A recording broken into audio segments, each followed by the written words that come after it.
Hi there. So can everybody hear me? Am I live? Okay.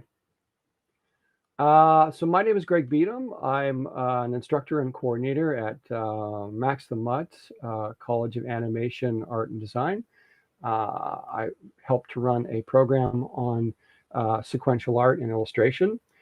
Sequential art is another word for comics, and that's sort of the thing I'll be talking about today.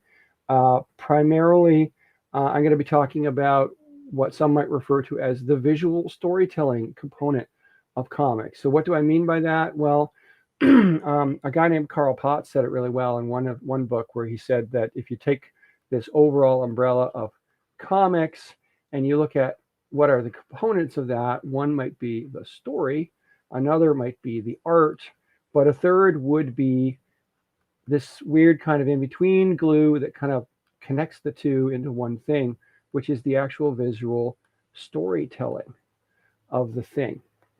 So, what do we mean by visual storytelling? Well, if we were to look at an ingredient list for what that actually, then some things that people might mention as an ingredient list might be things like panels, those little boxes that hold the art. And of course, every panel is also like a moment in time that is kind of frozen on the page. There's also this kind of space between the panels, which not everybody may realize has a name. In the biz, the jargon for this is actually a gutter. Um, so if anyone's ever told you to get your mind out of the gutter, you probably shouldn't be reading comics because actually, um, I'm just kind of half joking about that really, because actually a lot happens in the gutter. This is an old trick that Scott McCloud used in one of his books where he just used the example of someone taking a hat off, you know. Uh, a lot of the action in the story happens in the gutters. There is always a kind of a perpetual filling in the blanks that the mind is doing. Uh, basically, when you watch a movie, you end up watching a lot of different frames sort of strobing past your eye, maybe hundreds per second. But when you're reading a comic, you're actually just basically watching a handful of frames, and then it's kind of left up to the eye and the brain to fill in the gaps and sort of make a comprehensive story out of these that you're being given in a sequence. So put a little cloud there. Maybe that's a scream. There we go. Somebody's running away from something. Um, so basically, comics are kind of like this weird art form that sits between film and books. It has sort of like the visual dynamism of a film, but the immediacy or the intimacy, I should say, of a book in the sense that, if you fall asleep during a movie, the movie keeps running. If you fall asleep in the middle of reading a book, the book just stops until you come back to it because it can't run without your brain. And comics are kind of that way too. So this sort of piecing together that our brain just does, because the brain likes to find patterns to things, whoops, is a really big ingredient as well. So what I usually, I'm going to give you a slightly more accelerated version of it than I normally do, because we have we only got about 45 minutes here, is I usually like to try creating a story. And this is where I'm going to need some audience participation here to help me out. Um, so, what are the ingredients of a story? Well, usually there's a lot of different ingredients, but if we look at the three big ones that we generally need, it is usually some characters, a character or some characters, usually more than one, um, some kind of a setting, and also some kind of a problem or conflict that has to be resolved. It's been said by many that without conflict, you don't actually have a story. You just have a sequence of events. Um, so here's where I usually like to kind of open up the floor to any suggestions from the audience. That this is going to be a little bit like improv. Give me some ideas for each of these things, and we will see what we can put together. And I will show you how we can put together a really simple 3-page story. in comics form out of these ideas. But first we need some ideas. So what do we want to do character-wise? And I realize I can't hear people's voices, but I believe the host is going to just forward to me any suggestions that people have.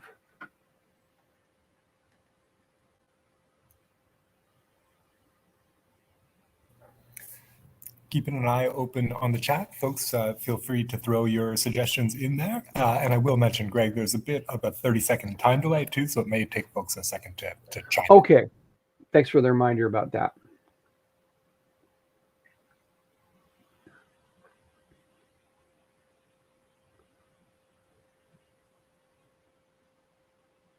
Oh, okay. That's a good question that I will happily kind of save for the end. Got a little bit of space at the end for Q&A. A corpse bride. Yeah. Okay. Something very specific.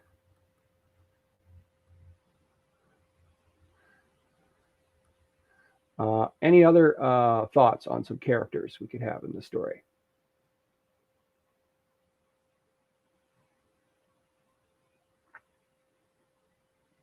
Usually I find for this exercise, it's good to have at least 2 characters, if not more.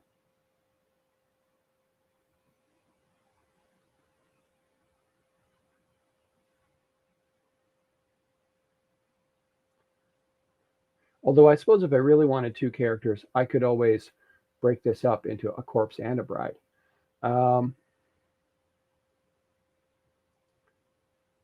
Okay, we're currently getting a lot of questions that don't really pertain to the exercise. I prefer to kind of answer those questions towards the end, if you don't mind. Just a lot easier to do that.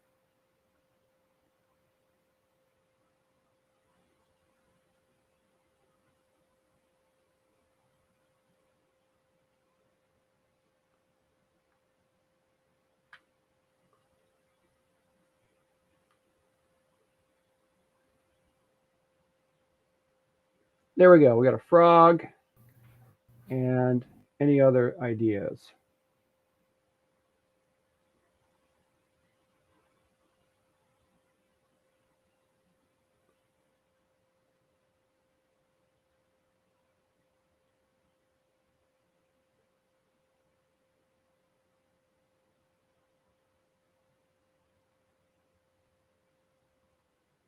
A scared child. Okay. Which of course raises a lot of questions. What is the child scared about? Maybe the child is afraid of frogs.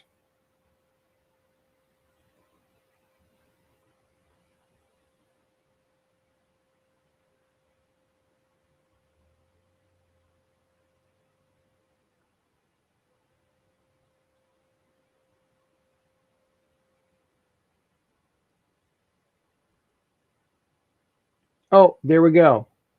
Got a pizza shop and a potential problem or conflict. Can't agree on pizza. And of course, there are even some, once you get into the point where you have all 3 of these things, you can start having little connections here. Maybe the scared child is just afraid of toppings on pizza for various reasons. There could be a lot of reasons to be afraid of a topping. You could be allergic to a topping, but if we want to go with the idea of making this a little more comical, maybe we want to have the child just scared of different foods because they don't like them or something. Or maybe the frog is the one that's a picky eater. I don't know. Maybe the frog is annoyed because they can't get flies here on their pizza.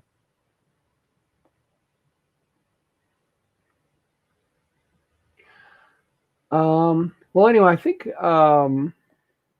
we probably got enough to move on. Just 'cause I don't want to go too slowly with this because of the time limit we've got. And it looks like there's some other questions people are going to want answered at the end. So maybe I'll just move on to the next stage of this exercise. So let's say, for the sake of argument, we're going to go with our frog, our scared child. We can leave the corpse bride as maybe an option. Maybe the corpse bride could be like the one serving the pizza or something. I don't know. So at this point, I usually, for a really simple story, I like for this exercise to just keep it to 3 pages. And that makes it easier to be able to then just kind of, oh, child is scared of the frog since he's the server at the pizza shop. That's possible. Or maybe the frog is just on the table while the child is trying to eat pizza. That's another possibility too. There's a bunch of different ways we can go with this. Now, in terms of a simple story structure, I usually, for this exercise, just go with the 3-act structure, where it's just where you've got a beginning, a middle, and an end. So we're not going to be doing War and Peace or anything here, but that gives us enough of a framework. And usually that also requires that, page 1 be kind of like the setup, and then the middle of the story is usually where you put complications. And then the ending is basically where you get some kind of a climax and also a resolution. So again, these are going to be really simple story elements, because once you start trying to draw visually, or tell the story visually, you're going to find that a lot of time gets eaten up here. So first of all, setup. So what do? We probably have to establish that we're in a pizza shop, because at the beginning of the story, our audience doesn't know already where we are. So we kind of have to show them that. So some kind of pizza parlor. Also, we introduce the scared child, and perhaps the pizza is ready. And then suddenly the arrival of a frog sets up all the elements of our story. So anytime you're trying to think what goes into the first part of my story, it's usually all the bits that you thought of that have to be in the story. They have to be established first before you can start doing the story. And then we move into the complications. So complications might be possibly that the child panics. Another possibility could be, I'm just filling the blanks a little bit here because I realize the time delay makes this a little bit less fluid. One other possibility could be that the frog is checking out the pizza.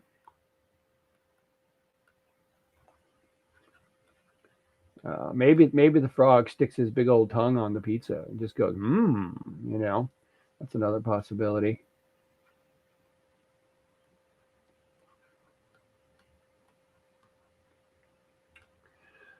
And then how does this get resolved?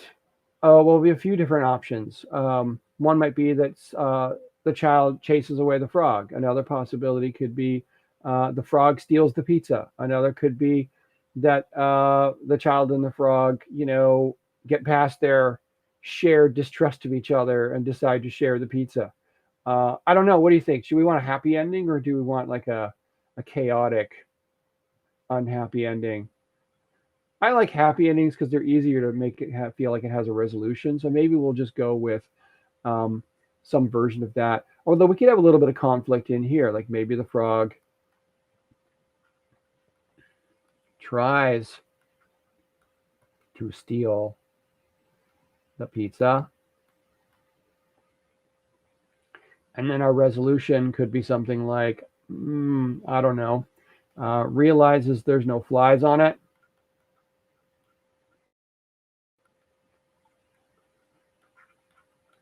So now he's less interested. Child decides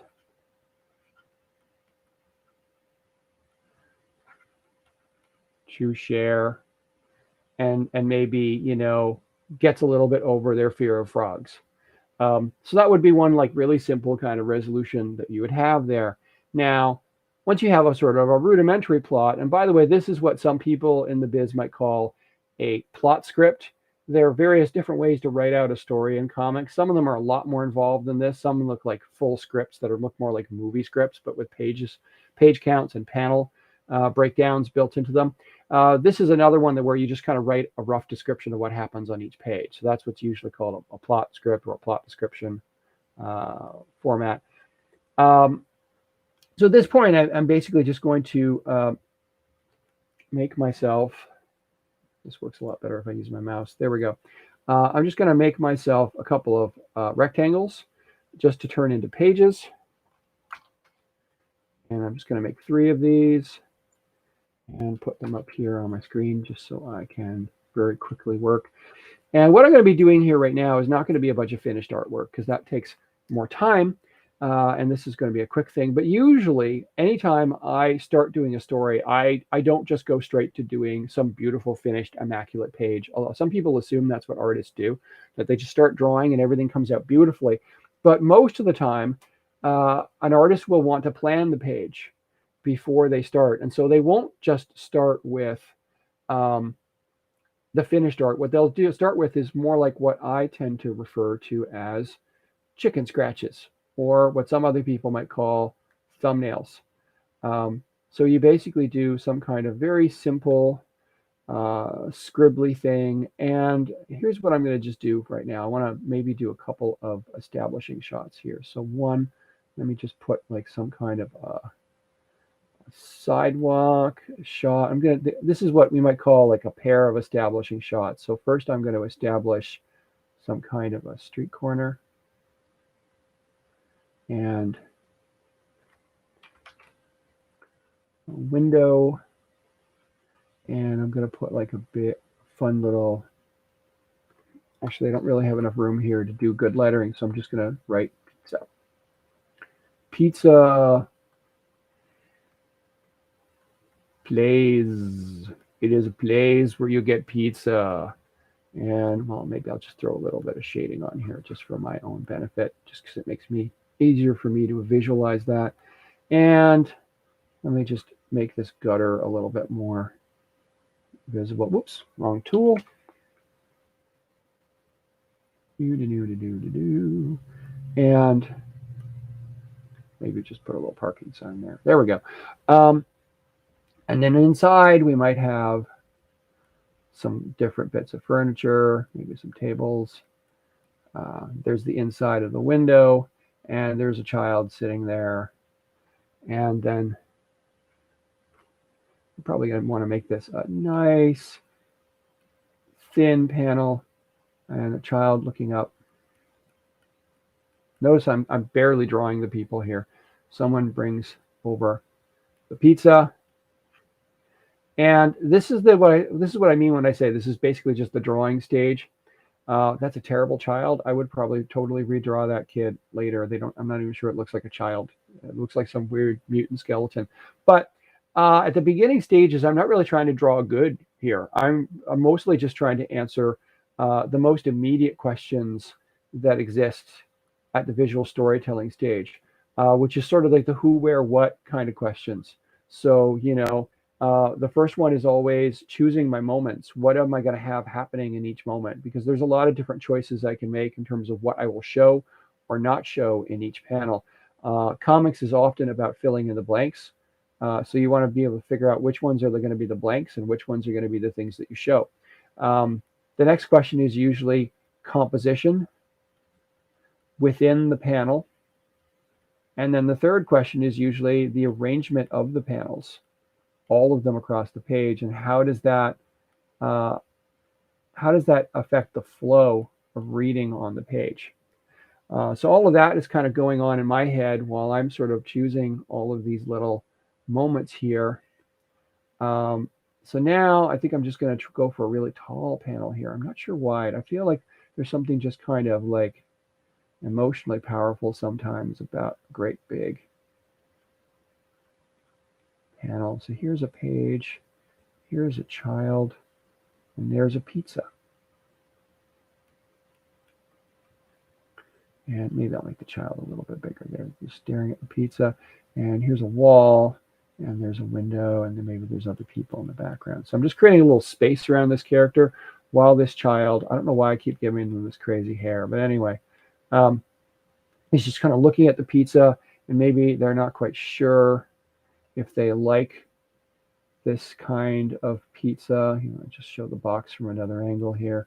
Here we go. Here's a lid, and there they are, just kind of examining it, and maybe just kind of looking very tentatively at this pizza, that they're not sure if they really want it or not. Do I like what they put on my pizza? I don't know. I'm a fearful child. I hate all food.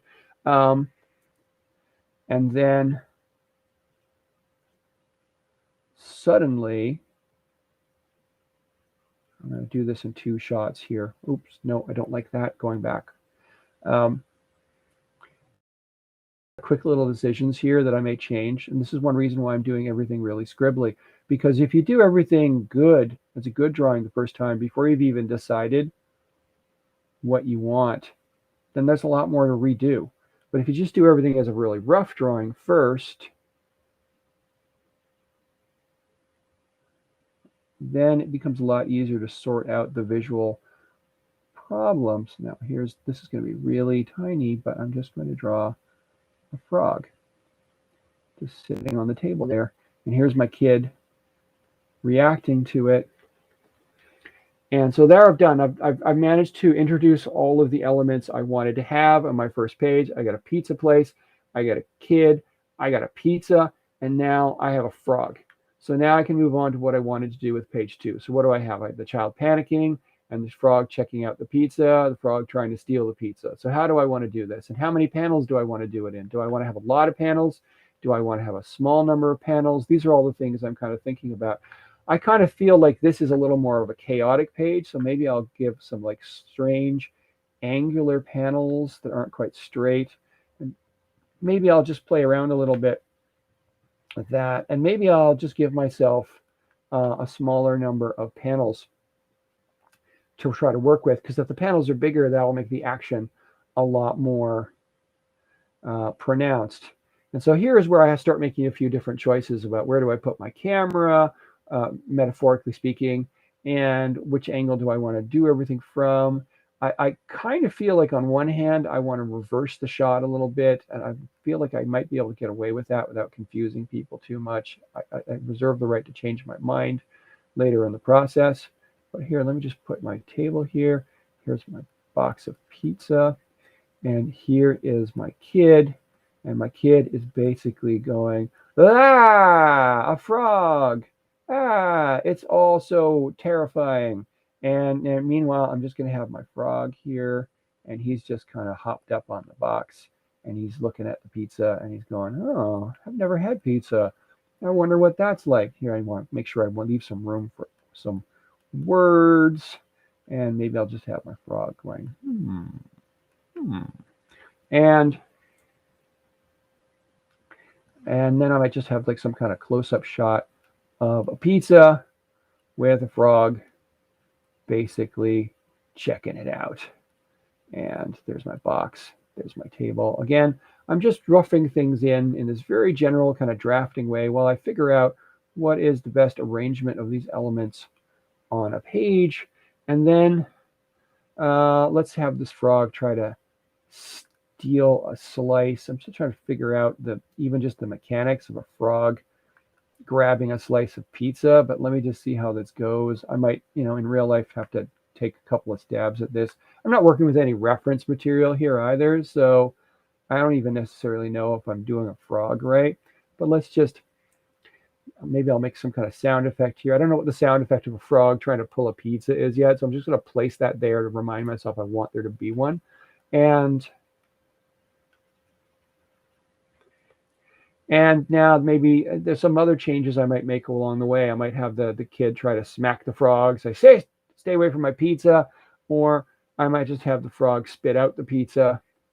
A few different ways. I like the drama, though, of a hand, so maybe I'll just put this hand coming down and a frog leaping out of the way. Again, I'm kind of changing my mind about the story as I go along, but I've left myself room to do that. And then the various ways that I could resolve this. I feel like I want to have a tense moment here where the kid is basically bugging out, and there is the frog, and they're just kind of looking at each other. And then maybe I want to soften things a little bit, so I'll go in for some like narrower shots I always feel that the big panels give things either more time or more emphasis. So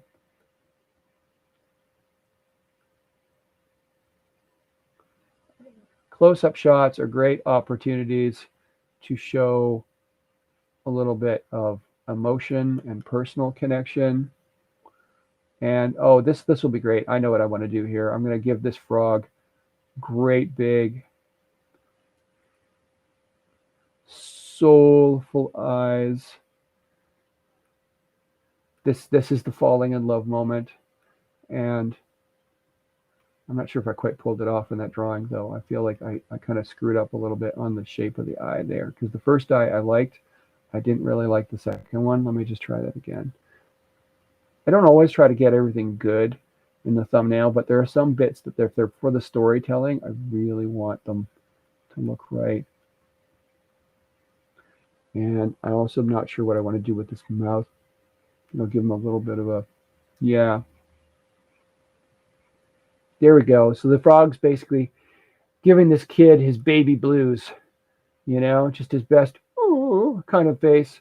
And then the kid suddenly becomes less scared of the frog and offers him a slice of pizza.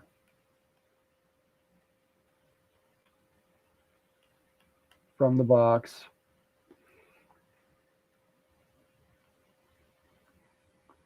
The frog will take the slice of pizza, and this kid has apparently gotten over of both his fear of pizza and of frogs, and him and the frog will just enjoy their pizza together. There we go. So that's an ending. We did that in 3 pages. And again, notice that a lot of the stuff I'm barely drawing because I'm not really worried about whether I'm getting it right at this point. I'm more worried about where am I putting things in the panels and what am I putting them and how is the page going to flow and how is that going to tell the story. Later on, I could clean that up and I could put more thought or research or both into each of these panels, and I might even change some stuff. But this gives me a kind of a baseline model to work from when I'm doing that. And these are all the decisions I normally make at the start of that process, just to sort of get the visual storytelling of the thing down. Later on, actual real artwork will follow. So this is the point now where I think I looks like I have room for some questions because that went a lot faster than I thought it would. So does anybody have any questions about, first of all, that process? I know there were a few questions that were already there.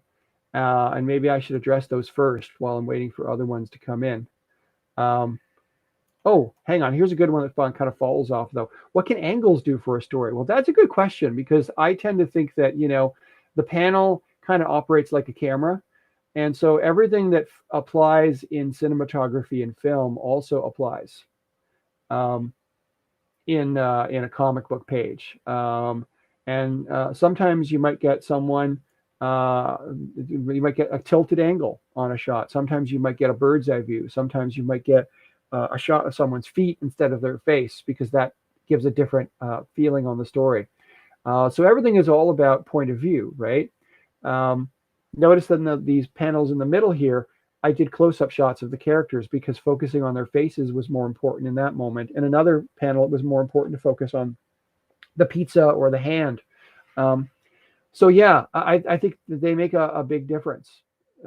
Angles are just another aspect of choosing your shot. And let me just see if I'm looking in the chat window here, because I think this chat window flows a little differently than the ones I'm used to.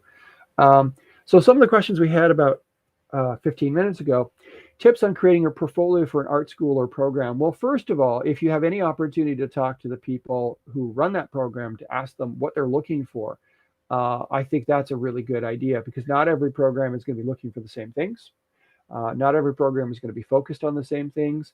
And you may get different opinions depending on who's running the program, who's doing the intake, or what the focus of that program is, or whatever kinds of policies they have in place about what they're looking for.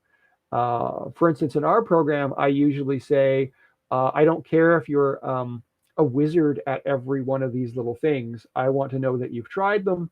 That's why we ask for a laundry list of certain kinds of drawings in the portfolio. But I'm mostly just looking at how people's brains work and whether or not I think they can learn what we have to teach them. You might find some other programs, though, that say that I have a baseline of skills that I want you to have. And some people might do it both ways. Like I tend to think if someone has a certain baseline of drawing skills already, it will tell me that they will also be able to learn the other things we're going to teach them. And some people might be strong in some areas and weaker in other areas. And I will usually tell them, great, now you know what you're coming here to learn. But again, it depends on the art school and it depends on the program. So any opportunity you have to talk to someone at that school ahead of time, I highly encourage you to take advantage of it. If you can get an info session, and I know we run info sessions with prospective students all the time before they apply with the portfolio, among other things, so they can know if this is even a program they want. Lots of schools have tours, or they have some other kind of admissions person that gives information or arranges visits to get information. And I think it's a good idea to do that before you go straight to the portfolio, because what if this isn't even a program you want? What if they're not teaching the thing you're looking for? And that's a good opportunity to find out what they're looking for in an applicant or a portfolio. I'm just looking at up and down in this chat window here because it feels like it's adding things at the top and the bottom. But so what kind of student placements are available after the program? Well, that's an interesting question because, and I feel like I should answer that two ways, because we have 3 programs at our school and they're all very different. The animation and the concept art programs are very much based on studio-based industries, either animation or games, and therefore placements is a term that applies a lot more, I think, to that kind of thing. And a lot of people, like, we have a lot of people that show up for our industry nights every time we have graduates, because they know that, they've come to rely on our graduates as a source of properly trained people.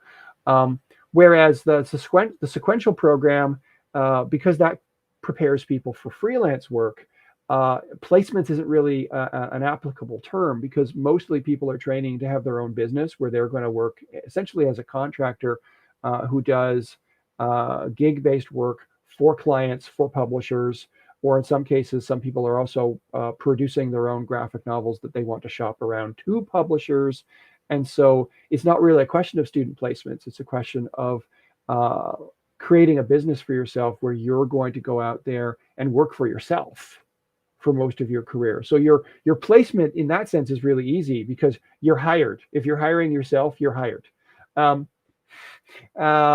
Getting an info session is really easy. All you have to do is contact our school. If you're getting one with our school, you basically would email admissions@maxthemutt.com and say, I'd like to set up an info session.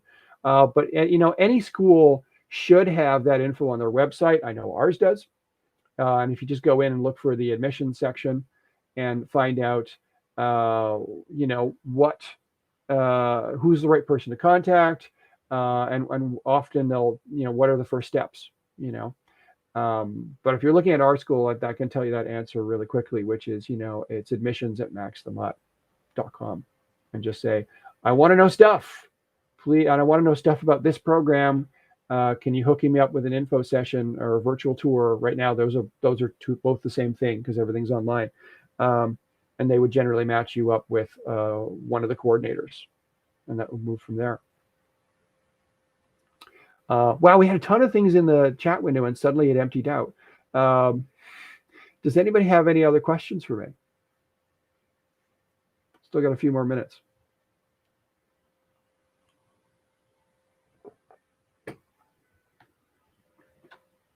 Does anybody have any more questions about how comics are made? Because I know that was a really simple, quick demo, but I'm always happy to answer questions about that too, because I know people are often curious.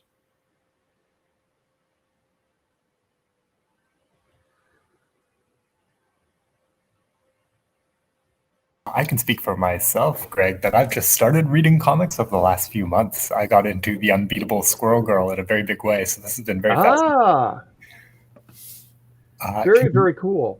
Yeah, can you talk a little bit about how the collab between the writer and the artist often goes? Because here you've built the Oh story. my goodness, that is a very rich question, and I will attempt to adequately answer it because it can mean a lot of different things. Um, and Oh, Angelica, that's a question you would ask admissions, and they would be able to give you better answers than I can. But yes, the answer is we do try to facilitate people finding a place, at least at our school. And we don't actually have our own housing on campus, but because we're not that kind of a school, but we do try to facilitate people connecting with other people that are looking for housing. So that would be a question for the admissions counselor at Max. In terms of Logan's question there, oh, my goodness, the writer and the artist connection is one of the more bizarre things about comics, I think, because first of all, there's not one, unlike in film or TV, where there's always one standard format of script that everybody uses. And that's necessary on productions that may have over 100 people or hundreds of people. So to make sure everyone's reading the script the same way. Script formats in comics are very bizarre. There's at least 4 different versions and 100 bizarro versions of those because it's a very personal kind of relationship. Often it's like the writer is writing a letter to the artist saying, hey, here's what I'm picturing. And then the artist can like sometimes, write notes back saying, so what if I did this? Does that work? And there have been collaborations that have been fantastic and magical in comics, and there are some that have been totally broken down, and sometimes it's both. I often like it when that happens. It's a little bit like when the Beatles break up, um, where, 2 people that were totally in sync up to that point suddenly are having their own different ideas, and they all go off to do their own albums. But I think that, I've worked in collaborations myself, and it's kind of a bizarre thing. I've also done work in collaborations where I was co-writing with someone, and even that is kind of bizarre because it's like 2 people are throwing ideas at each other, and something somehow gets written down, and afterwards you don't even quite remember who came up with which idea. It just feels like it came out of the air. Um, but the handing off of script to artist is a really weird thing because and I've gone to the experience both ways. I've had a script given to me to draw. I've also had the experience of writing something and giving it to another artist to draw and then seeing what they did with it. And I'd go, wow, that's not what I pictured, what I like it, or that's not what I pictured and I hate it. And, or that's not what I pictured, but I can live with it, So it is an interesting process collaborating with someone else, and it can work a lot of different ways. Sometimes people are miles apart and they're just sending files back and forth, and other times people might, live really close to each other. Or my first writing partner was my roommate in university, so we were literally just sitting around in the living room in front of my computer, uh, typing out scripts together, and it was basically a process of arguing over who would get to operate the keyboard while both people were yelling dialogue into the air. Um, so collaboration can be a lot of different things. I don't know. Did I actually answer the question you were asking? Because there's so many different ways to answer that. I'm sure it's a question that has no firm answer at all, right? But it's quite interesting to hear about the different perspectives. Yeah, no, that's one of those questions that never ends. The answer never ends. Um, is there anything? But I don't know. Was there anything specific that I didn't answer that you're curious about, or that anyone else is curious about?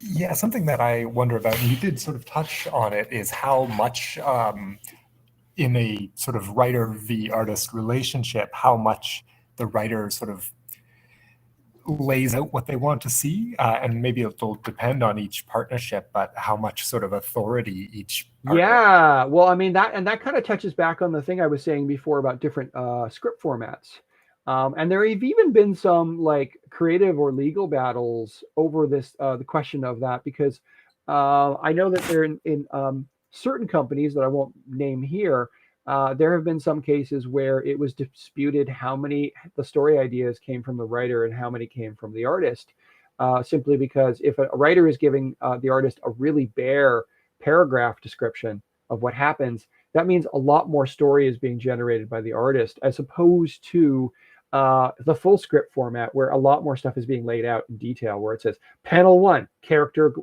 approaches the door of the building. Panel 2, the door is open and they have stuck their head in and they're looking around. Panel 3, something jumps down from the roof and starts fighting with the main character, um, And then, of course, you have another script that basically says, page 1, character goes to the building and they walk in and something attacks them. And suddenly a lot more decisions about how that story is being told are being originated by the artist. And there may even have been some cases where people did such a bare bones job in the plot script that even character ideas or designs were being originated. That's a really extreme case. But so it can really vary depending on how the writer to artist process has been defined by the creators involved. And that but basically determines how much of that creative load is going on to one person or the other, or how the back and forthing works. So again, that can be very different, but a lot of it has to do with what the format of the script is and what the format of the creative process is. Very cool. And you alluded to character design too, right? Is that often sort of negotiated between writer and artist? Does the artist? Well, it will sometimes depend on the people involved too, because sometimes writers are also artists, but they don't want to draw the comics. So they might actually come into it with, here's a bunch of characters I've designed, but I don't want to draw the book. Put your own spin on it. And then there'll be other cases where like the writer just has a written description and they say, draw this, and the artist comes up with their own visual interpretation of that. And then there might be other characters where the writer just says, this character is a jerk and they have a sword and I don't know anything else. And then the right artist comes up with a whole bunch of other things, right? So again, even that is largely about how much is put in first before it gets handed off to the artist. And there might be a back and forth too, because design is often a feedback process where if an artist is working with someone who can't draw, maybe the person who can't draw doesn't know what they want until they see a picture of what they don't want. Sure. And then suddenly they have all kinds of adjectives. Oh, I thought it would be more this. Right. So again, it can be it can take a lot of different forms depending on the people involved and how they like to work. Very cool. Well, thank you for humoring my questions here. We've got one more from a student. Why have I never heard of this school? Oh, I don't have a good answer to that other than in the case of my school, we're a small school. We've been around for 20 years. Our program, well, actually, should I say 20 years? I sometimes get the numbering wrong. I think it's maybe more than 20 years. But our program has existed for roughly a decade. I don't have a good answer to why people have or haven't heard of us. Some people have heard of us and some haven't. But we're there, and we're constantly evolving what we do. And I don't have a prepared answer for that question. It's a better question for the lady that usually does the outreaches. It really depends on, I guess, where you're looking, where you're getting information. But we're not one of those like large, what's the word I'm looking for? The bigger sort of like standard colleges. We're a career college, which means we're very compact, and we only focus on very specific areas of commercial art. So it's very custom, you might say. Beauty. Well, thanks very much for your time, Greg. We are out of time, but I really do appreciate you giving this session. It was great. Okay, that's awesome. And I guess I'll just play myself out now. And if anyone has further questions or comments, visit the Max Mutt booth in the exhibit hall and chat there. Yeah, and there'll be people there who have better answers to some questions than I do, because I'm mostly just an instructor and a content person. So there'll be things that will be questions that some people have asked here that they'll be able to get better answers from those people in the booth too. Beauty. Okay. Thanks again, Greg. Have a great afternoon. All right. Thanks very much, Logan. Thanks, everybody.